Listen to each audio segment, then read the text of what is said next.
बड़ी खबर यहां पर आ रही है, आपको बता दें किसान आंदोलन का आज 27वां दिन है। किसान आंदोलन से जुड़ी ये खबर हम आपको बड़ी खबर आपको बता दें, 27वां दिन भूख हड़ताल लगातार जारी है। रोज 11 किसान 24 घंटे का उपवास रखेंगे, ये बात निकलकर सामने आ रही है। आंदोलन के समर्थन में महाराष्ट्र के किसानों का मार्च भी सामने आ चुका है। देखिए, किसानों के आंदोलन का आज 27वां दिन है। सरकार के प्रस्ताव पर किसानों की बैठक, आगे की रणनीति बनाई जाएगी। सरकार ने जो प्रस्ताव भेजा है उस पर किसानों का क्या रुख होगा, ये आने वाले कुछ घंटों में साफ हो सकता है। किसानों का संयुक्त मोर्चा है जो ये बैठक करेगा, जिसमें फैसला करेगा कि सरकार से आगे की वार्ता हमें करनी है या नहीं करनी है। जब तक सरकार ने प्रस्ताव नहीं भेजा था तब तक किसान ये कह रहा था कि हम तो इंतजार कर रहे हैं, सरकार अगली तारीख कौन सी तय करती है।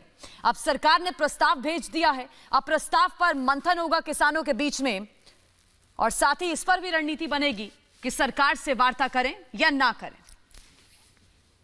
हमारे साथ हमारे सहयोगी रवि मिश्रा जुड़ रहे हैं और साथ ही शाजिया निसार भी हमारे साथ इस समय मौजूद हैं, अलग अलग बॉर्डर्स पर। रवि, अभी आप कौन से बॉर्डर पर मौजूद हैं? और साथ ही हम इंतजार कर रहे हैं जो किसान संयुक्त मोर्चा की बैठक होनी है उसका, कि क्या निकलकर सामने आएगा उस बैठक से।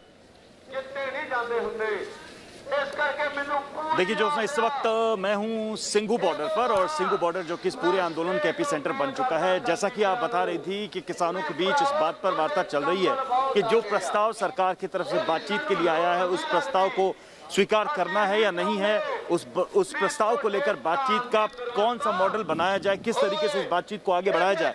इस बीच यहाँ बैठकों का दौर लगातार जारी है और जो अलग अलग मंच बने हैं, जैसा कि मैं बोलूँगा संजीव से दिखाएं भी, अलग अलग मंच बने हैं, वहाँ से भाषण भी चल रहा है। सरकार की जो बातचीत है, जो प्रस्ताव है, उसको लेकर चर्चा भी चल रही है, आपस में विचार विमर्श भी चल रहा है। लेकिन सबसे बड़ी चुनौती यही है कि जो प्रस्ताव आया है उसको लेकर आगे बातचीत का जो प्रारूप है वो क्या होगा। क्या वही शर्तें रहेंगी जो पहले से हैं, जो कि किसान कहते रहे हैं कि हम इन कानूनों की वापसी के बाद ही कोई बातचीत करेंगे। अगर ये शर्त ज्यों की त्यों बनी है तो फिर बातचीत का आगे का रास्ता क्या होगा। सरकार ने यह भी कहा था, जो कि प्रस्ताव भेजा गया था। बिल्कुल, चलिए रवि आप बने रहिए हमारे साथ में, हम फिर से रुक करेंगे आपका। लगातार सीधी तस्वीरें आप हमें सिंघू बॉर्डर से दिखा रहे हैं। हमारी सहयोगी शाजिया भी इस वक्त हमारे साथ में जुड़ चुकी हैं। शाजिया का रुक कर लेते हैं। शाजिया, आप कहां पर मौजूद हैं? जिस तरीके से प्रस्ताव को लेकर आज ये चर्चा होनी थी कि आखिरकार बातचीत का जो जरिया है, सरकार की तरफ से जो प्रस्ताव भेजा गया है वो बातचीत आगे बढ़ेगी या नहीं, क्योंकि लगातार एक लंबा समय बीत गया है और किसान टस से मस होने का नाम नहीं ले रहे। क्या कुछ जानकारी मिल पा रही है?